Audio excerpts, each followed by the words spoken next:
तो गाइस आज हम लोग ये वाला ड्राइंग बनाने वाले हैं जो कि बहुत मज़ेदार है। तो चलिए बिना देर के आज की इस वाली वीडियो को शुरू करते हैं।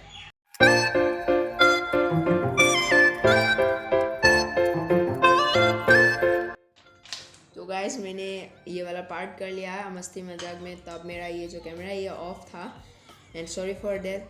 आप लोग यहाँ से अभी एंजॉय कीजिए, कोई नहीं।